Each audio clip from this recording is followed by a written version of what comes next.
பத்திரிகையில ஒரு செய்தி வந்திருக்கு. பீமுடு அஜித்குமார் அப்படிங்கிறவர், இப்ப பேரை பார்த்தாலே ஏதோ ஆந்திர மாநிலத்தை சேர்ந்தவர் மாதிரி தெரிகிறாரு. இவர் ஏதோ ஒரு குற்றங்களுக்காக கோயம்புத்தூர்ல கைது செய்யப்பட்டு சிறையில் இருந்திருக்காரு. உடல்நிலை சரியில்லை, சுகர் அதிகமாக இருக்குது அப்படின்னு சொல்லிட்டு கவர்மெண்ட் ஹாஸ்பிட்டலில் அவரை சேர்த்துருக்காங்க.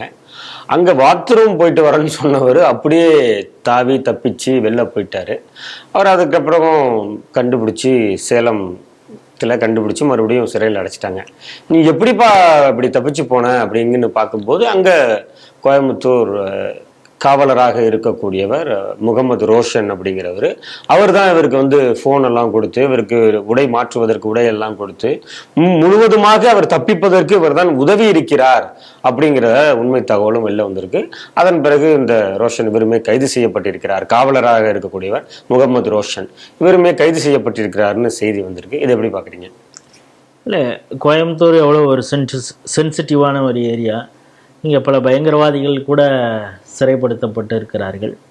அவர்களுக்கு முன்விடுதலை கொடுக்கணும் அப்படின்னு சொல்லி தான் திராவிட கட்சிகள் குரல் கொடுக்கறது. அது இப்பொழுது அமைச்சர் அவங்கள 25 வருடங்கள் சிறை தண்டனை பெற்றவர்களை, அதாவது அவங்கள பார்க்கறதுக்கு பொதுவாக இருக்கும். பாரு, 25க்கு மேலே தெரிஞ்சிருக்க மாட்டானா, விட்டா என்ன, ஏன் இயக்கங்கள் விட மாட்டேங்கிறாங்க அப்படின்னு பொதுவாக அப்படி சொன்னது மாதிரி. அந்த 25 வருஷம் யாரா இருக்கான் அப்படின்னா எல்லாம் கோயம்புத்தூரில் குண்டு வச்சு 58 பேரை கொன்னவன், 240 பேருக்கு மேலே ஒரு முடமாக்கி வச்சிருக்கிறாங்க. அது பாதிக்கப்பட்டிருக்காங்க. அதற்கெல்லாம் காரணமானவர்களை ரொம்ப வெளியில் விடணும் அப்படிங்கிற ஒரு ஆர்வத்தில் இந்த அமைச்சரவையில் இருக்கக்கூடிய ஷாஜகான்கிற அடிப்படைவாதத்துக்கு ஆதரவு கொடுக்கக்கூடிய ஒரு அமைச்சராக அவர் குரல் கொடுத்திருக்கிறார் அப்படிங்கிறது. இன்னைக்கு கூட ஸ்ரீ டிவியில் மிக முக்கியமான ஒரு வீடியோ போட்டிருக்கோம்.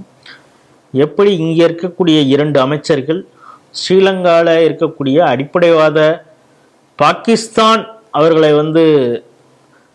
அவங்களுடைய மேற்பார்வையில் அவங்க இயங்கி கொண்டிருக்காங்க. குறிப்பாக ஐஎஸ்ஐ அவங்கள இந்த வேலையெல்லாம் செய்ய சொல்கிறாங்க. அவர்களோடு கூட்டுக்காக சீனா தூதரகம் அவங்களும் மணியை பம்ப் பண்ணுறாங்க, ஆட்களை இது பண்ணுறாங்க. என்ன செய்யணும், இந்தியாவுக்கு எதிராக என்ன செய்யணும் அப்படிங்கிறது சொல்லப்படுகிறது. அவர்களோடு இங்கே இருக்கக்கூடிய ஒரு அமைச்சர் அடிக்கடி சந்திக்கக்கூடிய ஒரு இது இருக்குது. இந்த அபாயம், அதாவது ஒரு டைம் பாம்பில் தமிழ்நாடு ஏறி உட்காந்துருக்கு. விஜய் ஆட்சி நடக்குது, ஏதோ ரீல்ஸ் போடுறாங்க, அதெல்லாம் ஒரு பக்கம். திடீர்னு மக்கள் புதுவிதமாக யோசித்து விட்டார்கள், வித்தியாசமாக ஓட்டு போட்டாங்க, அதெல்லாம் ரைட்டு.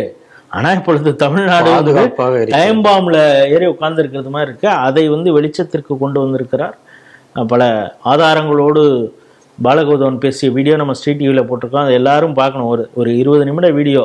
நீங்கள் அந்த வீடியோ பார்த்துட்டிங்கன்னா உண்மையிலே தமிழ்நாடு சேஃபாக தான் இருக்குதா, இன்னும் கொஞ்ச நாளில் என்ன ஆக போகுதுங்கிற ஒரு அச்ச உணர்வையும் உங்களுக்கு ஏற்படுத்தும்.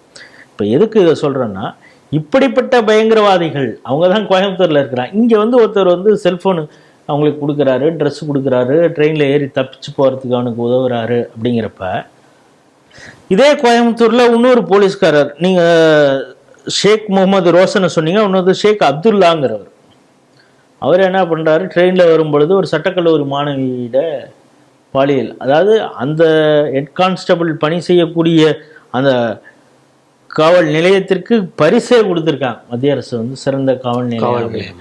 அதில் இருக்கிறவர் ஒருத்தர் பாலியல் சீண்டலில் ஈடுபடுறாரு. அதுக்கப்புறம் ஹைகோர்ட்டில் எப்படியோ அவர் ஜாமீன் வாங்கிடுறாரு. இந்த ஜாமீனுக்கு எதிராக அந்த அம்மா உச்சநீதிமன்றம் போன உடனே உச்சநீதிமன்றம் அந்த ஜாமீன், உயர்நீதிமன்றம் கொடுத்த ஜாமீனை கேன்சல் பண்ண சொல்லி அதுக்கப்புறம் அரக்கோணம் ரயில்வே போலீஸார் அவரை கைது செய்கிறாங்க. அவர் பேர் ஷேக் அப்துல்லான்னு பேர். இப்படிப்பட்ட போலீஸ்காரர்கள்லாம் இருக்கிறாங்க நம்மளை சுற்றி. இப்படி எப்படி பாதுகாப்பாக மக்கள் இருக்க முடியும்? மொத்தம் ட்ரெயினில் போகிற பொண்ணுகிட்ட தவறாக நடந்துக்கிறான், ஜெயிலில் இருக்கிறவனை தப்பிக்கிறதுக்கு உதவி பண்ணுறான் அப்படிங்கிறதெல்லாம் நம்ம சேர்த்து பார்க்க வேண்டியதாக இருக்கிறது. இப்போ நமக்கு என்ன தோணுதுன்னா, இப்போ கோயம்புத்தூரில் இப்படி ஒருத்தர் நீங்கள் சொல்கிற பிமுடு அஜித்குமாருக்கு ஹெல்ப் பண்ணுறாருன்னா, அங்கே பல பயங்கரவாதிகள் இருக்காங்க. அவங்களுக்கு இந்த ரோஷன் ஏதாவது இவருக்கு காசுக்காக கொடுத்துருப்பாரு, மத ரீதியாக சில பேருக்கு அவர் ஹெல்ப் பண்ணியிருந்தாருன்னா எந்த அளவுக்கு சிறைத்துறை பாதுகாப்பாகத்தான் இருக்கிறதா? அங்கே இருக்கிறவங்க உண்மையிலேயே தண்டனை பெற்றவர்களாக இருக்கிறார்களா, இல்லை சகல சௌகரியங்களையும் அனுபவிக்கிறார்களாங்கிற ஒரு கேள்வியெல்லாம் எழுது.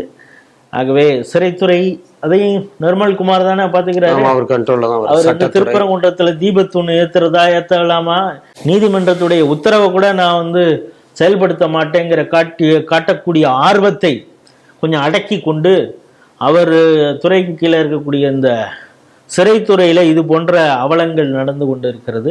அவர்கள் மீதெல்லாம் அவர் நடவடிக்கை எடுக்க வேண்டும் அப்படிங்கிறது தான் நம்முடைய பார்வை.